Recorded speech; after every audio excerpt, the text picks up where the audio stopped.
belajar, kita berdoa dulu ya. Berdoa dipimpin oleh Kang E. Baca doa dalam hati, mulai doa selesai. Di sini ada yang tidak masuk.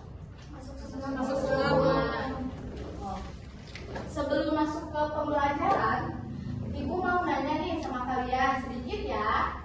Kalian pernah gak lihat artikel atau postingan IG yang bilang bahaya jajanan sembarangan atau pentingnya menjaga kebersihan lingkungan? Pernah. Yang menampilkan, yang menyampaikan pendapat dan memberi alasan lebih seperti itu disebut teks eksposisi. Tujuan pembelajaran kita hari ini, kalian bisa mengidentifikasi struktur dan ciri kebahasaan teks eksposisi melalui contoh teks yang akan kita analisis bersama. Coba kalian lihat. Silakan kalian baca. Dan setelah kalian baca, coba pikirkan bagian mana yang berisi pertanyaan pendapat dan bagian mana yang berisi alasan-alasannya. Bagian mana? Coba siapa yang boleh jawab? Bu. Boleh. Pendapatnya ada di paragraf pertama, Bu. Bagus, nanti kita gali lebih dalam ya. Diskusikan dan tandai bagian 3 ini. Yang pertama ada tesis, yang kedua argumentasi, dan yang ketiga penegasan ulang. Sekarang saatnya kita diskusi kelompok. Kalian bagi 3 atau 4 orang ya. Nah, coba kalian lihat yang bagian ini pendapat atau fakta? Pendapat. Betul. Kelompok 2 juga sudah mengidentifikasi ya. Iya, Bu. Bagian tesis kelompok 1.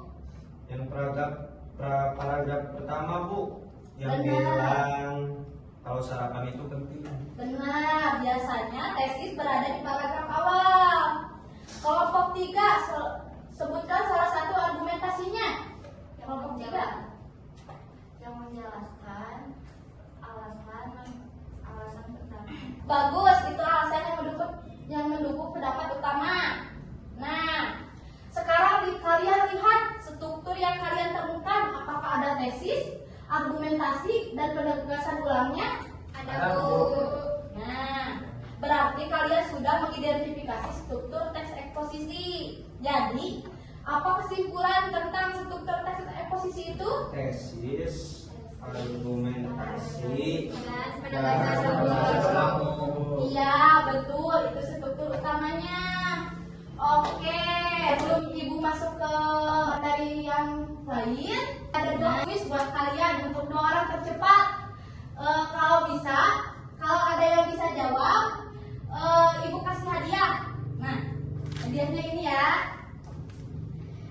Pertanyaan pertama, untuk apa argumentasi dalam teks eksposisi? Siapa yang menjawab? Omel. Untuk menyampaikan alasan-alasan. Iya.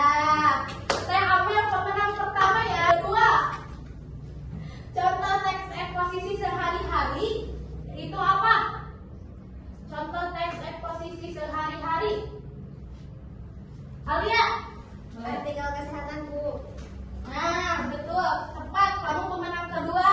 Bisa mengerti ya teks eksposisi itu apa. Mau tanya lagi nih. Apa hal baru yang kalian pelajari hari ini? Struktur eksposisi, cara menentukan tesis, dan ciri-cirinya, Ibu. Ibu senang karena kalian aktif dan cepat paham. Keren. Terima kasih, Bu. Nah, sebelum Ibu tutup pembelajaran ini, Ibu punya satu tugas singkat buat kalian ya. Cari satu teks eksposisi dari internet atau medsos, lalu identifikasi strukturnya. Besok kita bahas, oke? Baik, Bu. Oke. Mungkin pembelajaran kita dicukupkan sekian. Terima kasih untuk semuanya. Wassalamualaikum warahmatullahi wabarakatuh. Waalaikumsalam.